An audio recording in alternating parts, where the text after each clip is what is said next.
For our first show of 2025, we discuss the predictions the Financial Times has for Grand Theft Auto 6's first year of sales.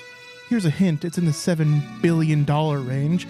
Then we talk about the possibilities of new hardware announcements and the potential for Valve's SteamOS to take over the handheld and console markets after their announcements at CES.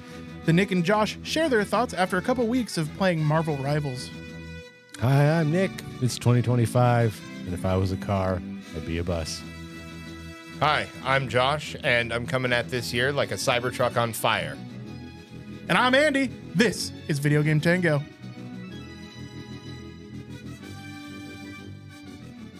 Welcome to 2025. Which one of us is the ladyman? That's going to be a weird question of 2025. Yeah. They should subscribe to our Only Tango. That's and true. Find out the real backstory. Come watch us live on Twitch, and you can find out who the real ladyman is. Yeah. We're in the Trying to future. get canceled first day of 2025. Just waiting Dude, in. that was the resolution. Was get canceled this year. 80% canceled speed run 2025. Oh, Yes. shit. I was about to say 100%, but that's false. You said any percent. Well, anyways, hey guys, we're here to talk about some video games in the year of our Lord 2025. You thought we were going to turn over a new leaf? We're not. No. Nope. No, we're coming in hot. The same leaf. Same leaf. Oak. Different year. Different year. Another ring. The tannins mature. Another ring. Another ring. Another one. Earthy. Earthy. It's got legs. Flavors. Thoughtful. Sorry, I want to keep interrupting you, Josh. Yeah, no, we're good. We're good. Being that it's 2025, there are some big releases coming out this year. Now, 2024, we had what were promised some big releases, but kind of they flopped a little bit. I'm looking at you, Star Wars Outlaws. The internet lied to us. Yeah. Take that as a personal insult. But literally one of the most anticipated games of the last decade is Grand Theft Auto 6. Mm-hmm. When's it coming out? When's it coming out? Tomorrow. This year. Oh. Now, it's vague, right? So it's the first day of 2025, and there's still no GTA 6. We were promised it in 2025. Where is it? Who knows when it's coming out? They did say this year, but already we're getting some projected numbers. Now, you can plan, in the words of Outcast, you can plan a pretty picnic, but you can't predict the weather. But there are some predictions coming from the Financial Times. So DFC Intelligence predicts that Grand Theft, I know, that's what a fucking We're living in name. an age where the Financial Times is predicting video game releases. Yep, How much money they make. yeah, boy, it's I got an article from Forbes coming up. Yep. So DFC Intelligence predicts that that GTA 6 will earn more than $1 billion in pre-orders alone. They also expect that they will be doubling the sales, which of GTA 5, which in the first year was $3.2 billion. So in the first year, they're looking to make $7 billion on this game. I think we ran the numbers. Pre-orders at $1 billion with something like 14, 15 million copies they're going to sell. Those are some just outlandish numbers. I honestly, it's hard to fathom that. I mean, I get it. Grand Theft Auto is, of course, the pinnacle of popularity of video games, right? Like, everyone knows about Grand Theft Auto, but still, just to predict numbers like that is, I don't know. It honestly almost knocked me off my chair when I was reading it. But especially after this last year with the layoffs and everything like that, we kind of need some big numbers like that, right? For studios to stay afloat. I mean, not Rockstar. not Rockstar, obviously. They're doing all right. They're fine. But it just, I don't know, man. Just when that's the GDP of countries. Yeah. It is. And this is a video game. I don't know. It blew my mind that. But I mean, those numbers are ridiculous. Mm-hmm. But when we're talking about new games having $300 million of investment in them, like that's a hell of a return, right? If you spend even $500 million making Grand Theft Auto 6. If you make $7 billion in the first year, that's a hell of a turnover. You're doing fine. Like, but it just got me thinking, what the heck happens if they don't do $7 billion and they don't meet those projections? I think they're just going to turn video games off. Yeah, like we failed nonstop like, for the honestly, last 2 years. GTA failing is game. a mark of like, you know what? We should just stop. Yeah, Yep. It's it like, might be it's over. Like, yeah, it's Everybody like make Balatro too. The bubble has burst. It's done. But I don't know. I mean, just the size of those numbers is kind of astounding. 9 digits. I'm personally not that surprised by it, just because I would argue that it's not just one of the most anticipated games ever. I would say it is the most anticipated game. Everybody's going to play GTA 6. Yeah. Like, everybody played GTA 5. And there are more gamers now than there were then, right? Mm-hmm. I mean, like, gaming is just straight up mainstream at this point. It is the largest form of entertainment, as far as commodity purchasing goes. Adjusted for inflation, they're predicting to make twice as much money as A New Hope did. Yeah, I believe it. Mm-hmm. No doubt. Yeah, it's just, I think there isn't a gamer out there that's not going to play it or be exposed to it or, at the very least want to play it. I think it's kind of inevitable that it's going to be a monster of a game. I mean, unless there is a complete financial collapse of the world between now and the time GTA 6 comes out, which it's already a meme. Yeah, sure. But no, like COVID would have, dude, no better time than a global pandemic to release a game. Yeah. Remember what happened to Squid Game? Yeah. Exactly. You know what I mean? It's going to blow up. Yeah. Here's nuts. If they're going to make $7 billion, that is the revenue, accounting for inflation, of the Avatar movie plus Titanic. Yeah. In a year. Yeah. Well, I mean, just thinking about it, that's like 7 Marvel movies, right? Yeah. Like, oof.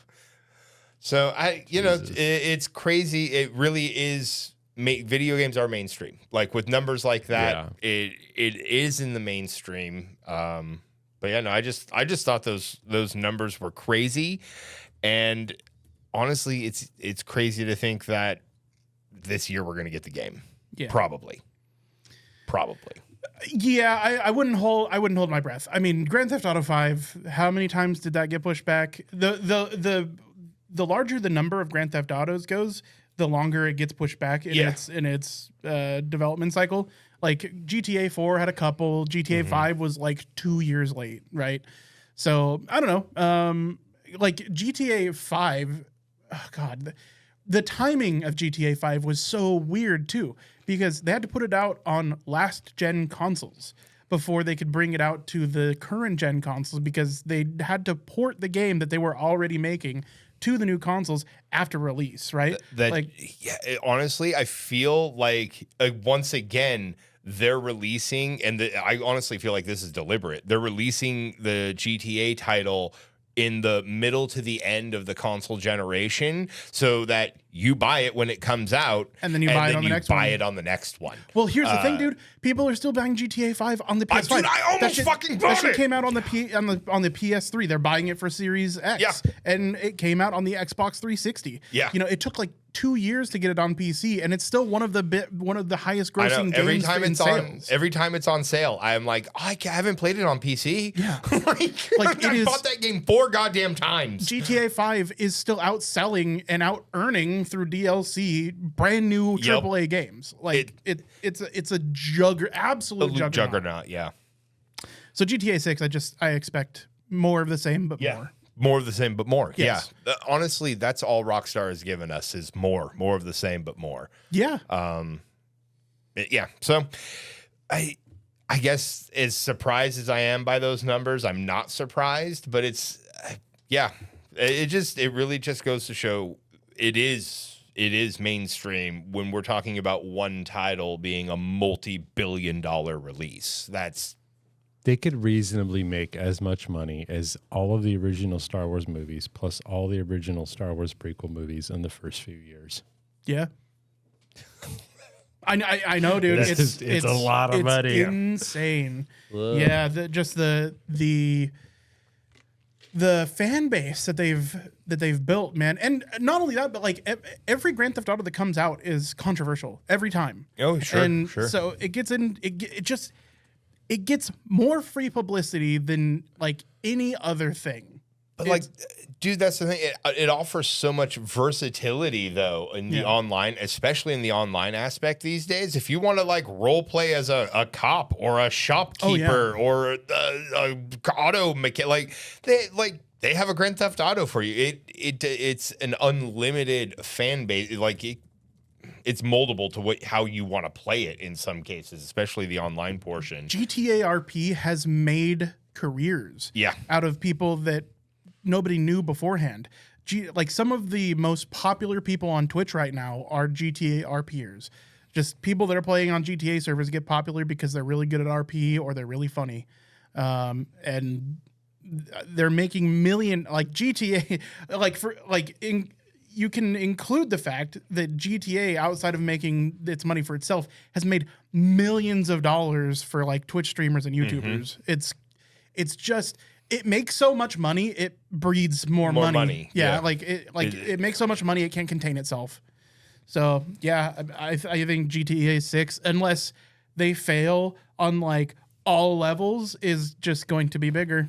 Boy, it's gonna be rough to be another game releasing this year. Like if you're a big release, it's one you last got one. Everest compared to you. By my estimate, if it makes its projected $7 billion, is going to easily outpace the entire profit revenue, accounting for inflation, of Michael Jackson's Thriller album, the best-selling album of all time, in a year. Wow. Hot dog. Okay. Well, moving on. If you guys thought that $7 billion was a crazy number, let's talk about Nvidia for a moment. Let's talk about just what are they at right now? Probably would you check their valuation for me real quick? It's probably somewhere in Googleplex, $4 trillion. Google to the power of Google. It's insane. Nvidia? Yeah.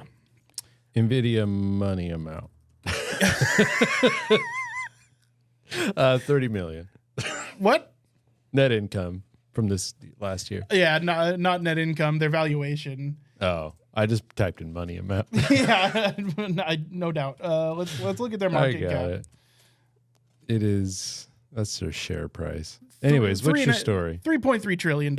Yeah. They're Lord. just crazy. So we've got CES coming next week. CES, for anybody that doesn't know, is a consumer electronics show. Is going to be starting on January 7th. Nvidia is going to be the first show.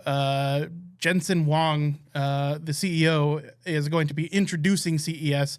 It's probably going to be super front-loaded with a bunch of AI stuff. Weirdly enough, the graphics cards are probably going to be relegated to sometime in the middle of the show. But it's expected that NVIDIA is probably going to be announcing their next series of video cards. So that's something to kind of look forward to. More than that is the competition that it's going to breed. AMD is lined up to probably announce their new CPU lineup and their new GPU lineup. And then on top of that, Intel may be there as well to talk about the new higher-end GPUs that they're manufacturing. They put out their two low-end variants, the B580 and the B570, which are great economy cards, like super good performance to value on those cards. I thought Intel was doing like the Psychic Tandem War Elephant named cards. Battle Mage, yeah. So it's there's always a lineup. Like currently, I think it's like the GTX 2000 or RTX, the lineup, right? So all of them are under the Battle Mage architecture, based on Intel Arc architecture. So many layers deep. But their official names to separate them in different classes: the B70 and the B580. B standing for Battle Mage. So I'm hoping to see like a B590 and I don't know what they'd call. Based on my knowledge of graphics card naming schemes, I don't know what they'll call their other class card, but yeah, I'm hoping to see the higher class cards as well. I think that's actually E. I'm not kidding. I know D is Druid. I think C is Celestial. They've already put their naming scheme out until like F. So yeah. So I think it's a cool naming scheme. It's weird rooting for Intel, but I am hoping that they're putting out another just like high value bargain card because that's where they're at right now. The B580 is beating out cards that are costing like $150, $200 more than it, and pretty Very handily. nice. Yeah, so it's nice to see some driving down of the price for once, because Nvidia has been the top dog forever, and they still are for what it's worth. Like, they make the most powerful graphics cards. They have probably the best overall offerings for people that do Twitch streaming and video editing and YouTube encoding and all that stuff. But you know, as far as like pure gaming goes, you can't go wrong with an Intel Battle Mage card right now. The thing is competition is good for us consumers. So hopefully Intel joining in this game hopefully that brings down the price of Nvidia cards. Absolutely. Because they've just been dominant in the space for so long that we've seen this massive inflation in order to line the pockets of Nvidia. And now there's AI coming out. So honestly, I'm hoping that because we have AI now and ASIC compute and all that stuff, that graphics cards will be a little less expensive going forward, because they're no longer what's really processing AI now. They have dedicated machines for that. The AI business is separating itself from GPUs. So I'm hoping that between more like added competition and a separation of the AI market and the GPU market, that maybe that'll drive down the price of NVIDIA cards as well. Hopefully, competition. With competition and everything included, I'm hoping that that's the case. Additionally, on top of that, Valve is going to be a special guest sharing the stage with Lenovo. We did talk a little bit about this last week, and that I expect, and so does the rumor mill, expects that we'll start seeing Steam OS handhelds coming in the very near future. Well, that seems to be reinforced additionally by Lenovo making the Legion Go its second revision. Leaks have been around for the last couple weeks or so, but what I have up on screen right now is the new Lenovo Legion Go. This one has on it a Steam button that meets the requirements of the advertising modules that Valve was putting out just a few weeks ago. Be talking about them. Yeah, so I've got a couple mock-ups here. Whoops, that's GTA 6. So this is essentially what it looks like, what it'll look like. The Steam version will have a Steam button like the image that I was just showing. But on top of that... Can we pause real quick? Sure. What do you mean by Steam button? You mean a dedicated physical button? Dedicated physical button on the what? device that will take you back to the Steam home. Like the Steam OS, not their website for selling shit? Correct. So, Okay. yes. So So I really don't normally like one button things. Sure. But if it takes you to like the home of the OS, that Yeah. makes sense. That's like a back button, you know? yeah, so the Lenovo Legion Go S, the 8A RP1, I'm sure they'll come out with a slightly better name for it by the time CES comes out, is likely to be announced at CES. On top of that, it looks like there's going to be another SKU that is the Lenovo Legion Go S Steam OS. So it should be running natively Steam OS on it. And what we've actually been seeing is Steam OS is out in a beta form available to the public right now.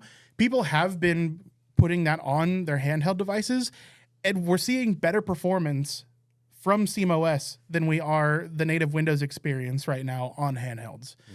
So this is really exciting, especially if these devices are being like designed around SteamOS, that we may be seeing better battery life, better performance as well on the handhelds that already exist in the market, and handhelds being built with the idea of running SteamOS natively on them from the time you walk into a Best Buy and purchase it. Bam, you load it up, Steam, you sign in, you have your full library, right? Really hoping that's the case. I don't think that they're going to be announcing the Steam OS for desktop yet. I wouldn't be surprised if there's a little tease for it. But I think it's happening, gentlemen. It's a lot of work, but yeah, they can do it. For sure. The more time goes out, though, like because MSI is in the game now. Asus with the ROG Lee, the Lenovo Legion Go, even Zotac, a graphics card manufacturer, has one. Like, everybody's making these things, so they got to be doing reasonably well. And Valve seems to be kind of jumping into the general operating system software market for these things. Well, So. I mean, honestly, again, this kind of leans into what we were talking about a little bit precast. So, I mean, for more, tune in when we just go live. You can get these extra little tidbits. But we were talking about how the zeitgeist is turning more to community gaming, and honestly, this kind of speaks to that too. Of our day, we had LAN parties. We had to fucking pack. You had to pack. I mean, it was like you're going camping, but nerd shit. You know, you had 3 backpacks. The TV, a lot of snacks. Now you roll up to your buddies, and everybody's got their Lenovo Legion Go or the Rogally or your Steam Deck, and everyone's just sitting there gaming now. I mean, it really Talk shit does. in person. Exactly. I honestly feel like, because you can game on the go anywhere with this thing, right? As long as you got a Wi-Fi connection, you're in. Yeah. So it really does, I feel, speak to that community, that sense of community. I want to be able to jump on when my buddies are getting on, even if that means I'm at Starbucks getting my MacBook on too, whatever. Interesting. I mean, Very they're interesting. super cool, especially considering that it can be like a laptop replacement. You plug a keyboard and mouse into it, like with a dongle, and it even wirelessly, I'm sorry, right? I'm just picturing a kid in the back of the car, mom looking through the rearview mirror at him, and he's just on Google Sheets. Yep, he's just making spreadsheets. Well, I mean, especially Get off your Game Boy. when something like an iPad or a laptop is used mostly as an entertainment device these days anyway, it's a very good replacement for that. Yeah. Yeah, I mean, the fact that it's mobile and the barrier to entry is like $500, right? Yeah. And with this new variant, the S variant of the Lenovo Legion Go, because they have a big fatty, the 8.8-inch screen, 3 hours of battery life, Windows 11. With the S model, which is a little bit less powerful than the Lenovo Legion Go, the flagship version. It's lighter, it's smaller, it's more affordable. The battery life is pretty decent. Like, we're talking about 2.5 hours of like actual dedicated PC gaming on a handheld. It's not too bad. That's where I would like to see some like massive improvements as far as these handheld devices go, is in their batteries. Because right now you can expect up to 3 hours in most of them for gaming. Outside of gaming, they get considerably more. Like with the Steam Deck, you can be getting 8+ hours of browsing, video, and etc. And same thing with the rest of these consoles, these handheld consoles. So I would like to old ham for a second on sure. this. So this is probably almost entirely correlation and not causation, but thinking back through handheld consoles, what are the biggest ones? We had the Wii U in essence. We had the Sega Game Gear. the Game Gear, yeah. Right? Game Gear. Those things were heavy as fuck. Yeah.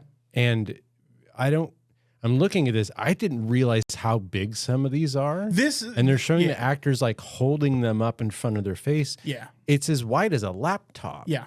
Like, I am immediately kind of worried for the idea of them thinking these are going to sell really well for XYZ reasons. If people don't just pragmatically look at this and be like, you expect me to just walk around with this thing that's the size of a dictionary? Right. Like, that's a little concerning. I have already seen we're moving into this direction of larger screens. Because, I mean, my wrist gets sore holding my phone. Yeah, and that's where I think like a 7.5-inch screen, like similar to the size of your phone, is probably the sweet spot. Maybe a little bit bigger. Yeah. It's probably the sweet spot.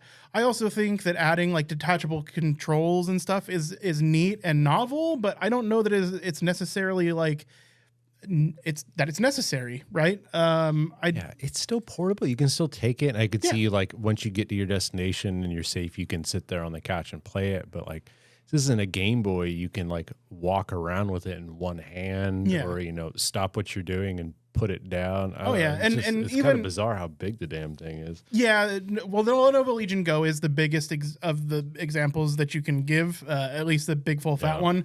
It's the heaviest. It's got the 6.8-inch screen. Sure, it's worth it for the fidelity. Sure, yeah, the games look phenomenal, and I've gotten my hands on so far the Steam Deck, the ROG Ally, and the Lenovo Legion Go. I've never played with the MSI Claw or the Zotac, whatever the fuck that thing is called, like Talon or something, The whatever. Zotac Zero Tech. Nobody cares about the Zotac one. Make better graphics cards. Sorry, Zotac. But yeah, I think these are cool devices. I've played some Diablo 4 on them. I've played some of my own games on them, and they're fun, man. I like seeing another gaming segment and something that it is a gaming PC and is reasonably accessible. For the cost of $500, you get a slightly better experience on these than you do a gaming desktop. So I think it's a cool segment. I'm happy to see it growing, and I am hoping that we get a little bit more optimization for the titles for these handhelds going forward. Come with time. It will, for sure, and market saturation, et cetera. And to see if this isn't just a fad. These have been around for going into 3 years now, but and sales seem to be really good on them. But I don't know if it's going to be the next form factor for PC gaming or anything like that. I think it's supplemental. But people are looking to play games on the go, and something that's just really easy to pick up at grandma's house while you're hanging out at Thanksgiving. So, I like them. I like the market. CES will show us more. This is almost confirmed now at this point that this is going to be shown at CES. I'm interested to see what else Valve talks about. I don't Half-Life 3. Definitely. I don't think we're gonna see a Steam console at CES, but I would. That'd be surprising given all the work they're putting into Steam OS. Yeah, for sure. No, and that's why I think a Steam console is kind of inevitable at this point. But I don't know that we'll see it necessarily at CES. It seems like a little bit early for that. But maybe a tease. Could be a tease. Yeah. Anyways, CES is going to be next week. I will have some hardware news come next week for the podcast. So make sure you tune in. Anyways, guys, you got a video game to talk about. We do. Well, my name is Jeff. Yeah, right. My name is Jeff. My name is Jeff. We have cracked into Marvel Rivals to start just because it was free to play, and also because we knew it was essentially Overwatch, which Josh loved and I liked. And I think we've gotten our bones in it. Yeah. We've knocked the rust off. Dipping your bones. Yeah, we've gone from bronze 3 to bronze 2. No, we've just started our competitive journey because you got to get to level 10 before you can Which was even about 3 nights worth of play. Yeah. Before so a fair amount. I actually have enjoyed it so much. I went ahead, went a step further. I bought the season pass. Only $5, and I've almost unlocked everything in the season already so far. Very nice. And I actually have enough of like the in-game currency. I could buy one of the little on sale packs. Very nice. I haven't. But yeah, no, I'm really enjoying the game actually. The open comp rules where that at our level kind of stinks a little bit. I don't necessarily define open comp for our audience. So to define that, meaning that there is no defined roles. You can have 5 DPS or 6 DPS or 4 DPS, a tank and a healer, which is a comp that we had the other day. I don't recommend it. I recommend a 2-2-2. The game recommends 2 tanks, 2 healers, and 2 damage dealers. Interesting. And like sometimes the wild comps, especially at the lower competitive level, give you some strange combinations. Yeah. But I think where the game really shines is in the character team matchups. When you get your ally like Mantis and the rest of the Guardians, when they have their team mashups, is excellent. Luna Snow having Namor out there, which is a thing we just saw if you're watching on screen just a second ago. She gets an extra boost and attack thing. Yeah. So the extra powers make each match feel a little bit different and adds a little bit of nuance to each match, which is really, really cool. I think the game would have suffered from even more complaints of it being a direct ripoff of Overwatch without it, because it's one of the few features the game has that defines it uniquely from other hero arena shooters. I mean, it's not a new concept, but in this genre, it is, I believe, the first of its kind. But yeah, being able to play Venom as a tank and know that any Spider-Man or Spider-Girl on my team can use my symbiotes as like a close-range AoE, it's neat. You know? Yeah, that's pretty dope. Yeah. So you've been playing mostly healer. I have in these style of games. I definitely tend to lean in towards a healer a little bit. So I've tried Jeff. Jeff, while he is adorable, my guy is all headshot. Like if you are facing the enemy, that's his cute, adorable head takes up his entire hitbox. So he's all headshot. He's a chibi little land shark puppy. So adorable little guy. My two mains right now, I'm kind of swapping between Luna Snow and Mantis, which are the two I really like. But and then you've been rocking the tank department pretty fucking hard, in my opinion. As I've gotten older, I've kind of switched. I'll always play a support character, but having played a lot of games parallel to this genre, I enjoy so much being able to control the battlefield. And in this game in particular, your Vanguard class, which is the quote-unquote tank class, does that well. One thing I was telling Adam about this kind of double-edged sword is that this game has 33 characters to pick from, and more importantly, to learn off the bat. They're all available for free, which is great. And it means hopping into it, like, you're going to spend a week just learning the few characters that you want to play, and then you're going to spend months, if you don't try them out yourself, learning how all the other characters work so you can play against them, right? So it is a lot to handle. What is nice, though, and kind of a silver lining about having such a large roster, is each character can fill a more niche-y niche. There's been a lot of memes going around about the #1 Wolverine player, Team Nation, I think he is. He put out a video of everyone shitting on Wolverine, the character in the game, as being like an F-tier character. And he learned really quickly, which is kind of obvious in hindsight if you look at Wolverine's kit, that he is just a dedicated anti-tank character. He can leap, grab characters, pull them away from their position, from their teammates, and he does extra damage to enemies that have more health, right? So with the two main styles of tanks this game has, which is either defend your team, protect against backline assassins, or engage, disrupt the enemy, and sow chaos. He can just grab the tank and pull them out of position. And tanks aren't used to just being yoinked. So yeah, it's been really fun. And like Josh said, a lot of the characters do have abilities that are very similar, identical to Overwatch characters, but they're kind of split up. He's played Magneto a few times, who has what amounts to Zarya's bubble, but he also has what amounts to Reinhardt's shield, right? Not as much as Doctor Strange, but yeah. It's really nice because I feel in this game, more so than Overwatch, and this is probably a personal thing, it is much easier given the roster with the flexibility of having like 9 different tanks, that when I do die, I can think, okay, what do we need? I can swap right now. And I noticed that their DPS is just ruining us. So I need to switch off this defensive tank and switch to an offensive one like Venom and fly in there like a nuclear bomb and, disrupt their shit. And that was definitely a main core part of Overwatch. But I think just having a generally smaller roster, there's so much more generalized, and you can feel, at least as like not a good player, like I can get away with playing the same character. I just need to do better, Yeah.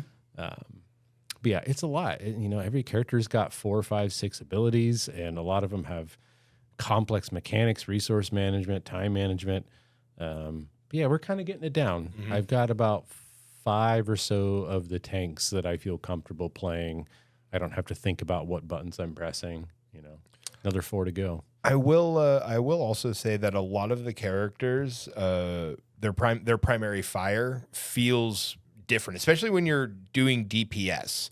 So, for example, you feel like Punisher and Winter Soldier and a couple other of your gun-toting Marvel characters, Rocket, they're going to feel, their firing schema is going to feel very, very similar. However, like, I feel each character is, their kit is definitely different from each other, and the guns all feel different. Like, the primary fires all feel a bit different from each character, which is, like Nick said, adding another layer to having to learn over 30 characters.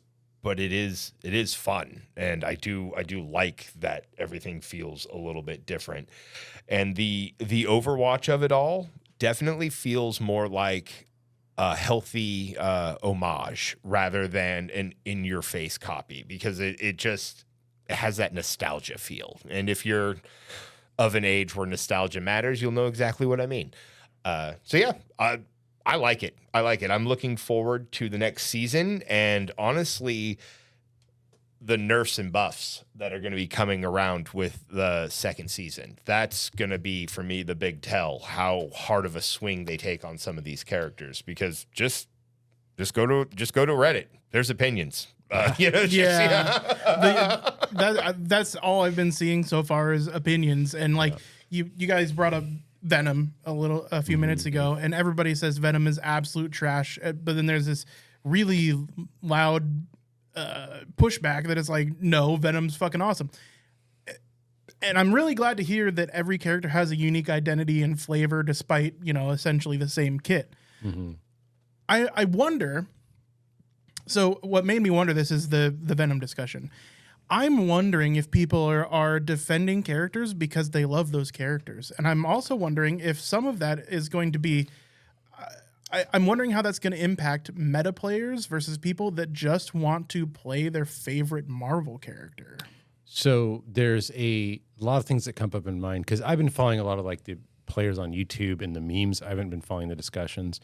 When I hear that one group is saying X character is trash, another group is saying they're not, the first thing that tells me is that the game's pretty well balanced, right? The more contention you have about whether a character is good or not, the more that tells me that the majority of people don't know what they're talking about. Yeah. But they can feel when something's off, right? Two, and this comes back to any competitive game, whether a character is good or not depends entirely on what level of play you're playing them at. Totally. Adam's told us multiple times about characters in Rainbow Six Siege that are absolutely garbage in every tier but the highest tier, in which they are banned, right? And it all comes down to how well you and your opponents know the game. Yeah. So, stuff like Venom, he's not garbage. He might not also be great. There's 33 fucking characters to learn. If you were just to pick Venom and only play him, any downsides he currently has in this modern patch aren't going to matter, because you've spent 100 hours practicing one character, and just like the Wolverine thing with the low gang, as they're saying. It's good to hear that there's contention, because that tells me, and getting back to your patch notes, I did hear from some people that there was a beta and a lot of people played in it.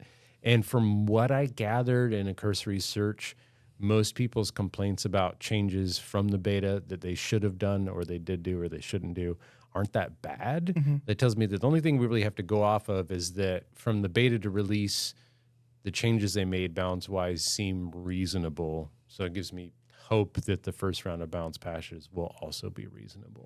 That's cool, because, I mean, like, I am coming from a World of Warcraft background where, like, something is a little bit overpowered and needs a little bit of tuning, and they just hit it with the fucking Nerf hammer as hard as they can, or they just add a 0.01x multiplier on an ability, and suddenly it's the brokest thing in the game. Despite what I think is some ineptitude in balancing, they tend to swing wildly in balancing directions. Like, okay, the community is complaining about this character being a little bit overpowered, so instead of stepping him down, let's just obliterate his stats and make him completely unplayable, right? So I'm glad to hear that it sounds like they haven't done that, at least with the some proof in the pudding going from beta to release. One reason, and I'll shut up after this, if you have any interest in Marvel Rivals for whatever reason, there is a good reason to start playing it now, and it's for the fresh FOMO zeitgeist spirit you get in popular multiplayer games when they're new. Like Josh and I are watching in real time as people watch YouTube videos of other people playing, people trying out strategies. Like for a week there, Penny Parker, the Spider-Girl, someone found out that she's got these mines. And if you're on attack defense and you're the defender, you can run up to the enemy's spawn, lay a whole bunch down in front of their door, and when they spawn, they step out and you get like 3 kills for them leaving spawn, right? And it blew up online, and then you start, I did it a couple times, I got a couple double kills, but it doesn't take long before people start watching for that. Yeah. Right? And then like Doctor Strange's portals, people were putting a portal right in front of their spawn and then another one over an open pit. So they jump out of spawn and just fall to their death like, portal gun. So those are the kinds of things that if you get to experience them, it's fun. And I think Marvel Rivals is probably going to stick around a while, given everything they've done. I hope they're making enough cosmetic sales to keep the game going. I imagine they are. I mean, even just the Marvel name can carry a game for a while, and if it's legitimately good, then I don't see it doing There's poorly. already a lot of heat on season 2's roster of new heroes that they have coming out. There's already been a couple of leaks of some characters that are expected. So I feel like it's going to be pumping. And to speak to your earlier question about some people saying, well, Venom's trash, I think it actually breaks down into that nichedom that Nick was talking about a little bit. Venom's trash if you play him like an upfront standard tank. Mm-hmm. Sure. He's very niche, like dive, swing in tank. Wolverine is hard to play as a standard DPS, just going after other DPS because they don't have the hit points that tanks do. He's a tank killing DPS. Entirely melee. You can't just run at a Punisher, Yeah. So I mean, there's these characters. They are, like Wolverine says, he's the best at what he does, and what he does is kill tanks. So it's you gotta find the niche of the character, and that's also again very fun. If I had one complaint that's specific to Marvel Rivals so far, is that, albeit it is a lot like Overwatch, it is more akin to fighting games in the speed of play than Overwatch is. It has taken so much more work for me, because there's always a learning period when you're playing a new competitive multiplayer game where you're just trying to grok what's happening. Yeah. This game is just generally faster paced than Overwatch. Mm-hmm. Having especially I played a little Overwatch last night, just casuals, like things just happen, like characters move slower in Overwatch, there's less movement abilities. In Marvels, it's not uncommon for half the characters in a match to be flying or web swinging or teleporting at ludicrous velocities. And like half the tanks have crazy movement abilities. And while I'm tanking, I'm also to think I need to keep in line of sight and effect of my healers. And if I'm swinging around at 80 miles an hour, I should expect to be healed, right? So yeah, there's a lot going on, a lot more looking up than you would expect in most, competitive games. So it's a lot to handle. And if you do get stuck on that, it's up to personal opinion whether you want to push through it or not. But there is going to be a learning curve if you're coming from something slower paced like Overwatch or like a MOBA, which is a lot slower paced. So dope. I mean, it sounds really good. Like, I'm a little bit averse to the arena shooters, like the team-based arena shooters at this point. Like, I kind of got my rocks off on them already, but I might jump in. Like, it's weird because I right now I'm trying to stay away from games that will become my main. You know what I mean? Like, I have a problem with an addiction to competitive multiplayer games, where everyone that I jump into is going to be like the only thing that I play for the next 3 months. So that's the only thing that's kind of turning me off to Rivals so far is my own brain and the way it works. So I'd like to jump in with you guys, but I'm also afraid. That's up to you. Yeah. So, well, I'm glad you guys are having a lot of fun with it, though. Definitely. That's awesome. And I'm especially happy for Josh that it's not Overwatch.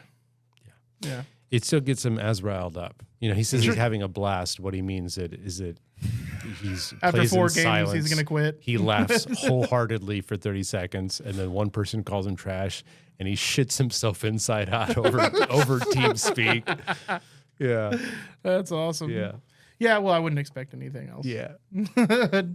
Well, hey, guys, I think that just about wraps it up it's the first day for us of 2025. By the time this comes out, it'll be the third, but Yeah. I mean, so far,